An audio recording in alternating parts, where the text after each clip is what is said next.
बिस्मिल्लाहिर्रहमानिर्रहीम। अस्सलाम वालेकुम। कैसे हैं आप सब लोग? उम्मीद करता हूँ कि आप सब लोग खैरियत से होंगे।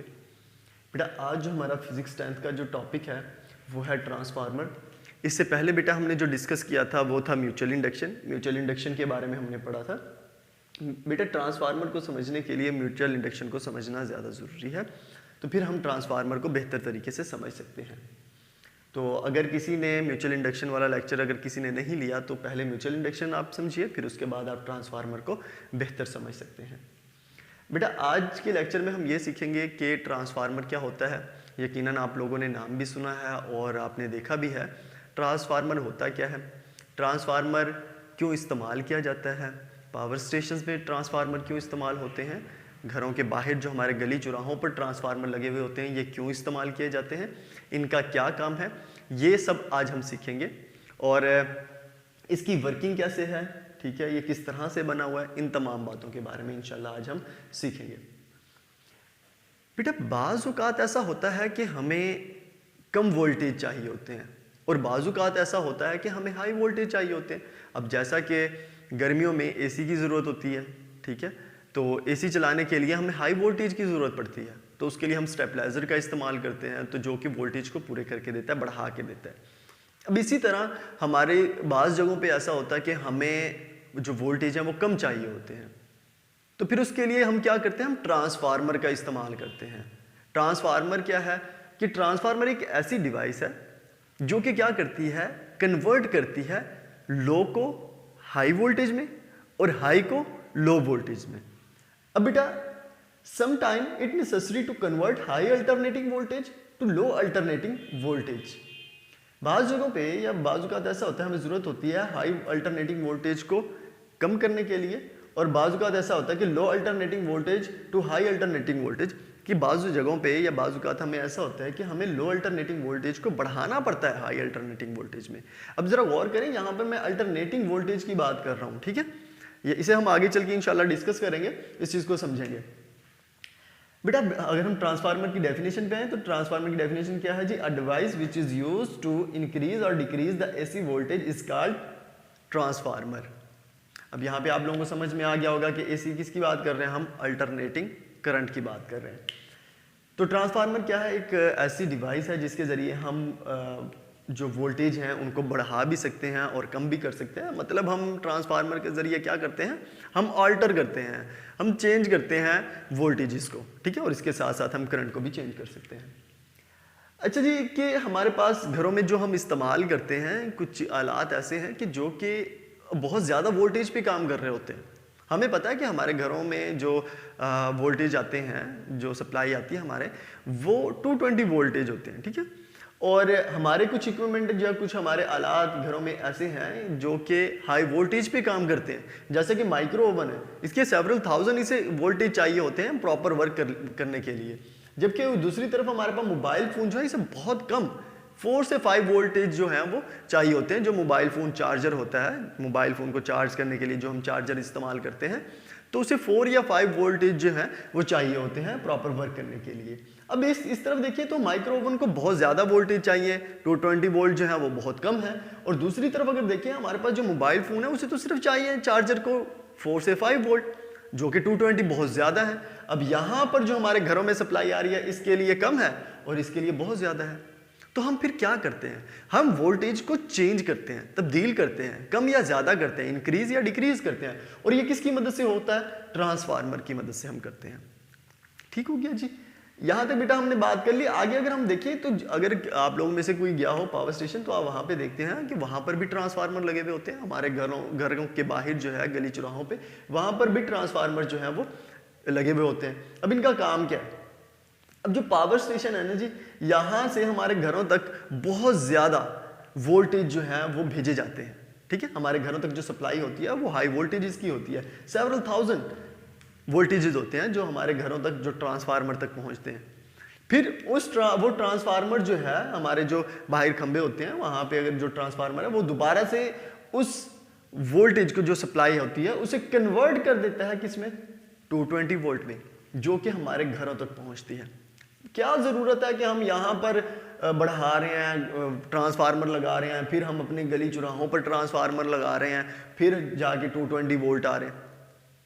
तो क्यों ना हम ऐसा करें कि हम पावर स्टेशन में ही ट्रांसफार्मर ऐसा लगा दें कि जो हमें 220 वोल्ट दे। हम क्यों खर्चा बढ़ा रहे हैं कि दरमियान में हम जो है ट्रांसफार्मर लगा रहे हैं, पावर स्टेशन से ही हमें घरों तक 220 वोल्ट दे दिए जाए। तो हम अगर हम जानते हैं, हमने पढ़ रखा है कि जो पावर होती है, पावर इज इक्वल टू, ठीक है, P is equal to I V, हमने रिलेशन पढ़ रखा है। और दूसरी जानिब हमने एक और रिलेशन पढ़ रखा है कि heat loss is equal to I square R. अगर मैं यहाँ से करंट के लिए रिलेशन निकालूं तो क्या आएगा, P V यहाँ पे मल्टीप्लाई हो रहा है, इधर आ क्या हो जाएगा, डिवाइड हो जाएगा। तो यहाँ से अगर हम देखें कि अगर हम वोल्टेज बढ़ा देते हैं तो करंट क्या हो जाएगा, कम हो जाएगा। अगर हम क्या कर देते हैं, वोल्टेज को इंक्रीज कर देते हैं, बढ़ा देते हैं, तो करंट क्या होगा, हमारा डिक्रीज होगा। अगर करंट डिक्रीज होगा तो इस रिलेशन के मुताबिक क्या होगा, I square R, heat loss is equal to I square R. अगर करंट कम होगा तो हमारा हीट लॉस भी क्या होगा, उतना ही कम होगा। अगर हम वोल्टेज बढ़ा देते हैं, करंट कम होगा, करंट के कम होने से हमारा हीट लॉस जो होगा वो उतना ही कम होगा। अगर हम वोल्टेज कम कर देते हैं, अगर हम वोल्टेज कम कर देते हैं तो करंट जो है वो इंक्रीज कर जाएगा और हीट लॉस जो होगा वो भी इंक्रीज कर जाएगा। तो हमारे घरों तक जो पावर सप्लाई होगी उसमें हमारा एनर्जी का बहुत ज्यादा लॉस हो जाएगा। तो इसलिए क्या किया जाता है कि पावर स्टेशन से हाई वोल्टेज भेजे जाते हैं। अब वो जो हाई वोल्टेज होते हैं उन्हें दोबारा से कन्वर्ट कर दिया जाता है 220 वोल्ट में, जो कि हमारे घरों तक पहुंचती है। अब क्यों ना ऐसा हो कि हम जो पीछे से हमारे पास जो हाई वोल्टेज आ रहे हैं वो घरों में ही दे दें। हम जानते हैं कि अगर हम वो घरों में देते हैं तो हमारी बहुत सारी डिवाइसेस ऐसी हैं जो कि कम वोल्टेज पे काम करती हैं, तो हम हाई वोल्टेज भी नहीं दे सकते। तो इसका दरमियान में जो हमारा ट्रांसफार्मर है इसका होना ज़रूरी है। जैसे कि हमने पढ़ा था मोबाइल फ़ोन चार्जर जो है इसे तो बहुत कम वोल्टेज चाहिए, तो इसी तरह हमारी और भी बहुत सारी डिवाइसेस हैं जिनको ज़्यादा वोल्टेज की ज़रूरत नहीं होती, वो 220 वोल्ट पे प्रॉपर वर्क कर सकते हैं। लिहाजा इसलिए यहाँ पर क्या किया जाता है, हमारे गलियों में चौक में जो है ट्रांसफार्मर का इस्तेमाल किया जाता है ताकि उन वोल्टेज हाई वोल्टेज को कम करके हमारे घरों तक पहुँचा दिया जाए। यहाँ तक बेटा हमने क्या पढ़ा कि ट्रांसफार्मर क्या है और किस तरह से ये कन्वर्ट करता है, उसके बारे में हमने पढ़ लिया। अब ट्रांसफार्मर की अगर हम बात करें, ट्रांसफार्मर में तीन जो चीज़ें हैं वो बहुत अहम है, ठीक है।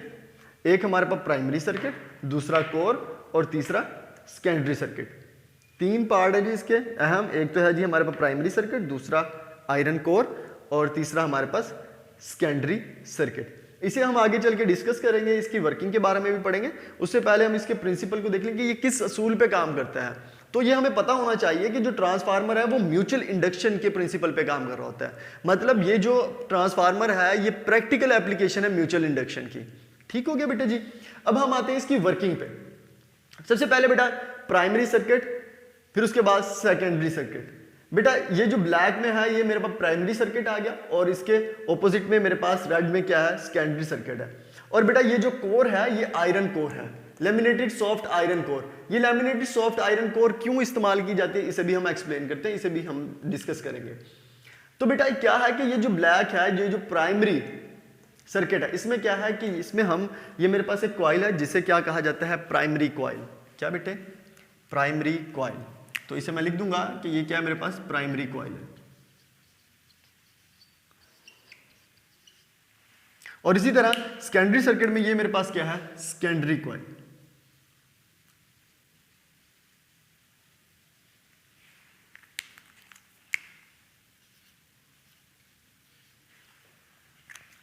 और यहां पे क्या किया जाता है कि बेटा इसे इनपुट दी जाती है। इनपुट किससे दी जाती है बेटा, अल्टरनेटिंग वोल्टेज, अल्टरनेटिंग करंट।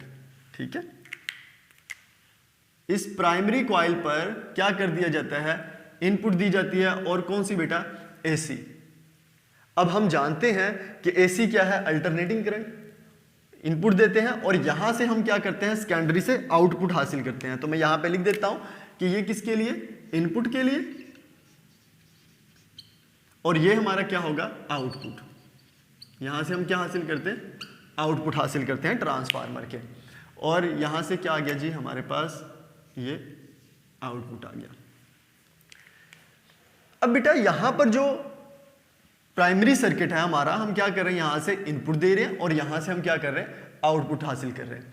अब बेटा क्या होता है कि ये जो दोनों प्राइमरी कॉइल और सेकेंडरी कॉइल जो है ये इलेक्ट्रिकली इंसुलेटेड होती हैं, और इन्हें कैसे किया जाता है, ये लैमिनेटेड सॉफ्ट आयरन के जरिए किया जाता है, कि इसके जरिए हम क्या करते हैं, ये होते तो एक ही कोर पे हैं लेकिन इनका आपस में इलेक्ट्रिकली कोई कनेक्शन नहीं होता, ये एक दूसरे से जुदा होते हैं इलेक्ट्रिकली, मतलब यहां का करंट यहां नहीं पहुंचेगा, ठीक है। ये क्या होता है, इलेक्ट्रिकली इंसुलेटेड होते हैं, और इन्हें किससे किया जाता है, लैमिनेटेड सॉफ्ट आयरन कोर के जरिए किया जाता है। अब यहां पर जो कोर इस्तेमाल की जाती है वो सॉफ्ट आयरन कोर ही क्यों इस्तेमाल की जाती है, इंशाल्लाह इसे भी हम डिस्कस करेंगे। तो अगर बेटा इस प्राइमरी कॉइल पर अगर हम करंट जो दे रहे हैं वो हमारा हो आई, क्योंकि बेटा प्राइमरी है तो मैं इसे क्या कर देता हूं, इसे रिप्रेजेंट कर देता हूं आई पी से, और जो मैं आउटपुट पे हासिल कर रहा हूं करंट उसे मैं क्या देता हूं आई एस, और यहां पर जो इनपुट वोल्टेज जो दे रहे हैं हम कौन से दे रहे हैं, अल्टरनेटिंग इनपुट वोल्टेज दे रहे हैं, तो क्या होगा यहां पे इसे मैं क्या देता हूं वीपी, और इससे जो मैं आउटपुट पर जो मैं वोल्टेज हासिल कर रहा हूं उसे मैं क्या देता हूं वी एस। पी किसे रिप्रेजेंट कर रहा है, प्राइमरी को, और एस किसे रिप्रेजेंट कर रहा है, सेकेंडरी को। और इसी तरह बेटा यहां पर जो हमारे पास ये जो कॉइल है, ये जो सोलिनॉइड बनाया गया है, इसमें जो नंबर ऑफ टर्न्स हैं इनको मैं नाम दे देता हूं बेटा एन एस का, ये एन एस आ गया, सॉरी एन पी, यहां पे क्या होगा प्राइमरी है तो ये हमारे पास क्या होगा एन पी, और ये क्या होगा हमारे पास एन एस सेकेंडरी। एस किसको रिप्रेजेंट कर रहा है, सेकेंडरी को, और पी जो है वो प्राइमरी को रिप्रेजेंट कर रहा है। अब क्या होता है कि बेटा ये काम किस तरह से करता है, जब बेटा हम अल्टरनेटिंग इनपुट वोल्टेज जब हम देते हैं, करंट जो है अप्लाई करते हैं, करंट देते हैं, तो क्या होता है कि हमें पता है कि जो अल्टरनेटिंग करंट है ये पीरियोडिकली चेंज होता है, इसकी वैल्यू जो है ये पीरियोडिकली चेंज होती है, मुसलसल चेंज होती रहती है, ठीक है। तो क्या होगा कि जैसे जैसे करंट चेंज होगा, इसमें से जब कॉइल में से करंट गुजरेगा तो मैग्नेटिक फील्ड प्रोड्यूस होगी। अब वो मैग्नेटिक फील्ड क्या होगी कि इस कोर के जरिए इस कॉइल तक पहुंचेगी। ज़हन में रहे बेटा, क्या होगा कि इस करंट से मैग्नेटिक फील्ड प्रोड्यूस होगी, वो मैग्नेटिक फील्ड इस कोर के जरिए इस कॉइल में से गुजरेगी, ठीक है। ये ज़हन में रहे, मैंने ये कहा कि जब इसमें से करंट गुजरेगा मैग्नेटिक फील्ड प्रोड्यूस होगी, जो मैग्नेटिक फील्ड लाइंस हैं वो इस कोर के जरिए इस कॉइल में से गुजरेंगी। जब इस कॉइल में से गुजरेंगी तो हमें करंट जो है वो सेकेंडरी कॉइल पे मिलेगा। अब ये कैसे वर्क करता है इसे देखते हैं कि अल्टरनेटिंग करंट जो है ये क्या होगा, इस सर्किट में से गुजरेगा, जैसे जैसे करंट चेंज होगा, करंट के चेंज होने से क्या होगा, मैग्नेटिक फील्ड भी चेंज होगी। तो प्राइमरी कॉइल से सेकेंडरी कॉइल में जो लाइंस पहुंच रही हैं वो भी क्या होंगी, चेंज होंगी। जैसे जैसे करंट ज्यादा होगा मैग्नेटिक फील्ड ज्यादा होगी, तो सेकेंडरी कॉइल तक जब जो मैग्नेटिक फील्ड लाइंस पहुंच रही हैं वो मैक्सिमम होंगी। जब करंट कम होगा तो मैग्नेटिक फील्ड क्या होगी, उसकी स्ट्रेंथ भी कम होगी, तो इस कॉइल तक जो पहुंच रही है मैग्नेटिक फील्ड लाइंस वो भी कम होगी। तो जिसकी वजह से जब number of magnetic field lines change होंगी तो सेकेंडरी कॉइल पे क्या होगा, करंट इंड्यूस्ड होगा। तो इस आउटपुट पे हमें क्या मिलेगा, ईएमएफ इंड्यूस्ड होगा, जिसे हमने किससे रिप्रेजेंट किया, वीएस से। बात समझ में आ गई बेटा। हमने क्या पढ़ा कि अल्टरनेटिंग करंट जब इस कॉइल में से गुजरेगा, अल्टरनेटिंग करंट की ये खासियत है कि ये मुसलसल चेंज होता है, ये अपनी वैल्यू को चेंज करता है, कभी हमारे पास करंट ज्यादा होगा और कभी कम होगा। जैसे करंट जो है हमारा कम या ज्यादा होगा तो हमारी जो मैग्नेटिक फील्ड इसके गिर्द प्रोड्यूस होगी वो भी कम या ज्यादा होगी। और ये आयरन कोर क्या करेगी, ये आयरन कोर को उन फील्ड लाइंस को क्या करेगी, इस कॉइल में से कॉइल तक पहुंचाएगी, वो मैग्नेटिक फील्ड लाइंस इस कॉइल में से गुजरेंगी। जिस तरह करंट के चेंज होने से मैग्नेटिक फील्ड कम या ज्यादा हो रही है, तो इसी तरह यहां तक पहुंचने वाली जो मैग्नेटिक फील्ड लाइंस हैं वो भी कभी कम होंगी, कभी ज्यादा होंगी, कभी कम और कभी ज्यादा। तो मैग्नेटिक फील्ड लाइंस के चेंज होने से तो हमें आउटपुट पे क्या मिलेगा, ईएमएफ इंड्यूस्ड होगा, हमें हमारे पास जो है आउटपुट पर या सेकेंडरी कॉइल पर करंट जो है वो इंड्यूस्ड होगा। तो इस तरह से हमारा ट्रांसफार्मर जो है वो काम करता है। ज़हन में रहे, हमने शुरू में ये बात करी कि ये दोनों कॉइल्स क्या हैं, इलेक्ट्रिकली इंसुलेटेड है, एक दूसरे से जुदा हैं, इनका इलेक्ट्रिकली कोई कनेक्शन नहीं है इनका। तो ये क्या होते हैं, होती एक ही कोर पे हैं, और वो कोर्स क्या होती है, लैमिनेटेड सॉफ्ट आयरन होता है, ठीक है, जो कि इनको इलेक्ट्रिकली इंसुलेट कर देता है। फिर उसके बाद बेटा हम इनपुट पर जब एसी वोल्टेज, एसी करंट जो है वो अप्लाई करते हैं तो इस कॉइल में से जब करंट गुजरेगा तो मैग्नेटिक फील्ड प्रोड्यूस होगी। उस मैग्नेटिक फील्ड जो लाइंस हैं वो इस कॉइल में से गुजरेंगी, किसके जरिए? सॉफ्ट आयरन कोर के जरिए, ठीक। तो जैसे जैसे करंट चेंज होगा तो मैग्नेटिक फील्ड लाइंस भी चेंज होंगी। मैग्नेटिक फील्ड लाइंस जो हैं वो चेंज होंगी तो इस तक पहुंचने वाली जो मैग्नेटिक फील्ड लाइंस है उनकी तादाद में भी तब्दीली आती रहेगी। जब मैग्नेटिक फील्ड लाइंस की तादाद में तब्दीली आती रहेगी तो आउटपुट पर हमें EMF जो है वो इंड्यूस्ड होगा, करंट जो है वो प्रोड्यूस होगा। उसके बाद अगर बेटा हम देखें कि जो हमारे पास नंबर ऑफ टर्न्स हैं प्राइमरी पर, सेकेंडरी पर, और जो हमारे प्राइमरी वोल्टेज हैं और सेकेंडरी वोल्टेज हैं, इनकी रेशो का आपस में क्या ताल्लुक है? तो वो बेटा हमारे पास रिलेशन है VS/VP is equal to NS/NP। तो ये बेटा आप लोगों को याद रखना होगा, जो कि हमारे न्यूमेरिकल्स में भी इस्तेमाल होगा ये फार्मूला। फिर आगे बेटा हमारे पास अगर आइडियल ट्रांसफार्मर हो, आइडियल ट्रांसफार्मर ऐसा कि जिसमें हमारा कोई लॉस ना आए, कि जितनी हम इनपुट दें उतनी ही हम आउटपुट हासिल करें। अगर हमारे पास ऐसा ट्रांसफार्मर हो तो जो हमारी एनर्जी जो होगी, जो हमारी पावर होगी प्राइमरी कॉइल पर, उतनी ही हमारे पास क्या आएगी? आउटपुट पे आएगी। तो हम कह सकते हैं कि P किसको रिप्रेजेंट कर रहा है? ये प्राइमरी कॉइल को और ये सेकेंडरी को। अब बेटा जो आइडियल ट्रांसफार्मर है, प्रैक्टिकली अगर हम देखिए तो ये पॉसिबल नहीं है, हमारा कुछ ना कुछ जो है वो लॉस जरूर आएगा। यहां पर हम बात क्या कर रहे हैं कि आइडियल ट्रांसफार्मर एक ऐसा ट्रांसफार्मर जिसमें कोई लॉस नहीं है, तो प्राइमरी की जो हमारे पास पावर होगी वो सेकेंडरी पे उतनी ही हमें मिलेगी। प्रैक्टिकली ये पॉसिबल नहीं है, तो हमारा हीट लॉस कुछ ना कुछ होगा जरूर। अब यहां पर ये फिर हम अगर पॉसिबल नहीं है तो हम डेरिवेशन क्यों करते हैं? ये इसलिए ताकि हम ये जान सके कि हम कम से कम हम लॉस किस तरह से हासिल कर सकते हैं, या हमारा कम से कम लॉस कैसे हो सकता है। हम एक सर्किट को या एक ट्रांसफार्मर को किस तरह से एफिशिएंट बना सकते हैं कि वो हमें ज़्यादा से ज़्यादा जो है वो आउटपुट हम उससे हासिल कर सकें। तो यहाँ पे हम जानते हैं कि जो पावर होती है ये इक्वल होती है किसके? P is equal to IV। तो इसके लिए मैं रिलेशन लिखूंगा तो बेटा IP VP, P मैं इनकी बेस में लिख रहा हूँ इसलिए ताकि हमें ये क्लियर हो जाए कि ये प्राइमरी करंट है और ये प्राइमरी वोल्टेज है। इसी तरह सेकेंडरी के लिए क्या होगा? IS VS। यहाँ पे बेटा IS जो है वो मल्टीप्लाई हो रहा है, इधर आके क्या हो जाएगा? डिवाइड हो जाएगा। तो रिलेशन क्या बनेगा? IP VP over IS। और इसी तरह बेटा VP यहां पर क्या हो रहा है? मल्टीप्लाई हो रहा है, तो इधर आके क्या हो जाएगा? डिवाइड हो जाएगा। इस तरफ हमारे पास रिलेशन आएगा IP over IS is equal to VS over VP। अगर हम देखें नंबर ऑफ टर्न्स, वोल्टेज और करंट, इन तीनों का आपस में क्या ताल्लुक है, तो हमारे पास रिलेशन कुछ इस तरह से आएगा VS over VP is equal to NS over NP is equal to IP over IS। इसका मतलब यह है कि अगर नंबर ऑफ टर्न्स ज्यादा होंगी तो वोल्टेज भी ज्यादा होंगे, नंबर ऑफ टर्न्स कम होंगी तो वोल्टेज भी कम होंगे, लेकिन करंट क्या होगा? उसके ऑपोजिट होगा। ये किस तरह से काम करता है बेटा आगे हम सीखते हैं। अभी हम पढ़ेंगे कि हमारे पास जो है दो तरह के ट्रांसफार्मर होते हैं, एक होता है स्टेप अप और एक स्टेप डाउन। जैसा कि हमने यहाँ पे बात करी थी कि कहीं पे हमें वोल्टेज ज़्यादा चाहिए होते हैं और कहीं पे हमें वोल्टेज कम चाहिए होते हैं, तो एक ही ट्रांसफार्मर से हम जो है वो हासिल कर सकते हैं। वो किस तरह से? अब दो तरह के ट्रांसफार्मर हैं जी, एक तो है स्टेप अप ट्रांसफार्मर, दूसरा है हमारे पास स्टेप डाउन ट्रांसफार्मर। अब बेटा जो स्टेप अप ट्रांसफार्मर है उसमें जो सेकेंडरी में नंबर ऑफ टर्न्स होती हैं वो ज्यादा होती हैं। अगर आप यहां पे देखें तो प्राइमरी में जो नंबर ऑफ टर्न्स हैं उसे मैं क्या देता हूं? NP, और सेकेंडरी की जो नंबर ऑफ टर्न्स है उन्हें मैं क्या देता हूं? NS। अगर आप गौर करें यहां पर तो जो नंबर ऑफ टर्न्स यहां पे कितनी है? 3, और यहां पे कितनी है? 1 2 3 4, ठीक है। यहां पर नंबर ऑफ टर्न्स क्या है? ज्यादा है, तो NS greater than NP। Number of turns जो सेकेंडरी की है वो ज्यादा है किसके? प्राइमरी कॉइल की निस्बत। तो ये हमारे पास क्या होगा? स्टेप अप होगा। मतलब ये वोल्टेज जो ट्रांसफार्मर है ये हमें कम वोल्टेज को ज्यादा करके देता है। तो इसका मतलब ये हुआ कि जो VS है ये डायरेक्टली प्रोपोर्शनल है सेकेंडरी वोल्टेज पर, सेकेंडरी कॉइल पर इंड्यूस्ड होने वाला EMF, मतलब कि VS ये डायरेक्टली प्रोपोर्शनल है किसके? NS के।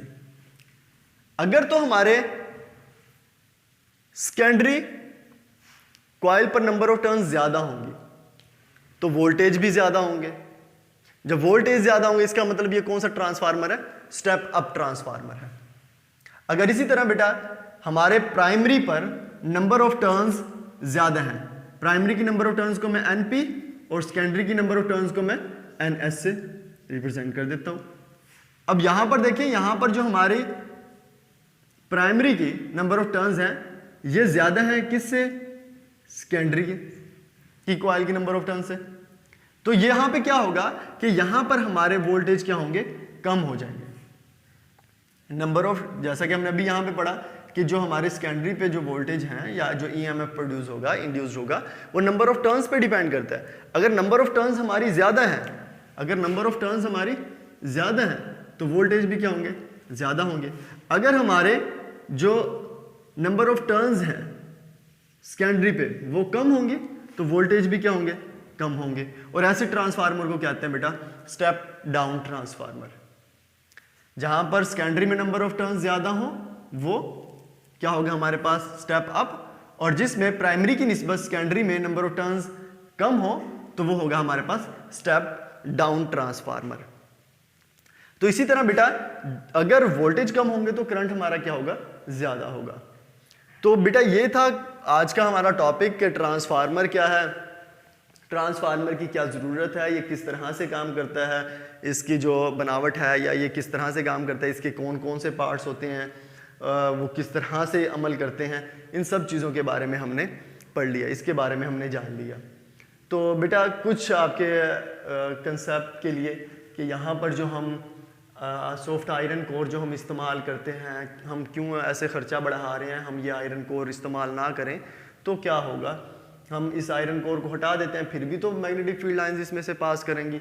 आयरन कोर का यहाँ पे होना तो ज़रूरी नहीं है। लेकिन अगर बेटा हम देखें जो हमारे पास, अगर हम इस आयरन कोर को इस्तेमाल नहीं करते तो क्या होगा कि बेटा ये मेरे पास अगर दो कॉइल्स हैं इसी तरह से सेकेंडरी भी है, तो क्या होगा कि बेटा यहाँ से जब हम करंट देंगे प्राइमरी और ये सेकेंडरी तो यहाँ से मैग्नेटिक फील्ड प्रोड्यूस होगी।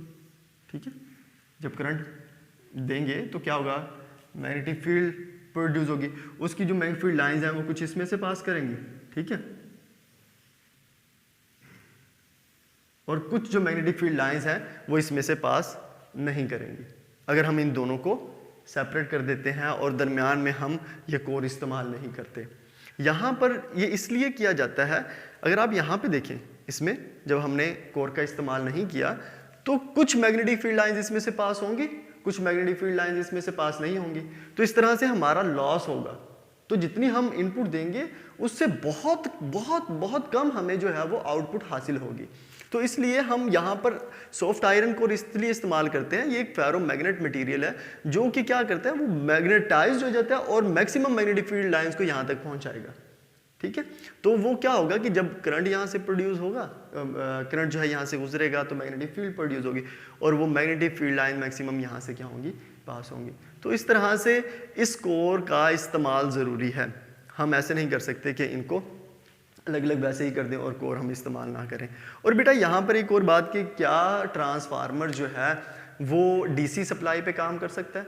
तो बिल्कुल बेटा हमारा जो ट्रांसफार्मर है वो DC सप्लाई पर काम नहीं कर सकता, क्योंकि बेटा जो DC है डायरेक्ट करंट उसकी वैल्यू चेंज नहीं होती, वैल्यू कांस्टेंट रहती है। जब करंट कांस्टेंट रहेगा हमारा तो जो मैग्नेटिक फील्ड प्रोड्यूस होगी कॉइल में, प्राइमरी कॉइल में, वो मैग्नेटिक फील्ड भी कांस्टेंट रहेगी। जब मैग्नेटिक फील्ड कांस्टेंट रहेगी तो इस यहाँ तक जो मैग्नेटिक फील्ड लाइंस इसमें से पास होंगी वो भी कांस्टेंट रहेंगी। जब मैग्नेटिक फील्ड कांस्टेंट रहेंगी, लाइंस जो यहाँ से पास हो रही हैं, तो कोई करंट इंड्यूस नहीं होगा। फैराडे लॉ के मुताबिक करंट तभी इंड्यूस्ड होगा जब मैग्नेटिक फील्ड लाइंस किसी कंडक्टर में से जो पास हो रही हैं वो चेंज होंगी, तभी करंट इंड्यूस होगा। इसलिए हमारा जो ट्रांसफार्मर है वो DC सप्लाई पे काम नहीं कर सकता। तो बेटा ये था आज का हमारा टॉपिक ट्रांसफार्मर। उम्मीद करता हूँ कि आप लोगों के लिए ये हेल्पफुल रहा हो। तो बेटा अगर किसी को कोई प्रॉब्लम हो तो आप लोग डिस्कस कर सकते हैं। अपना बहुत सारा ख्याल रखिएगा और मेहनत करते रहें, कामयाबी हासिल करें। अपना बहुत सारा ख्याल रखिएगा। फ़ी मानिल्लाह। अस्सलाम वालेकुम।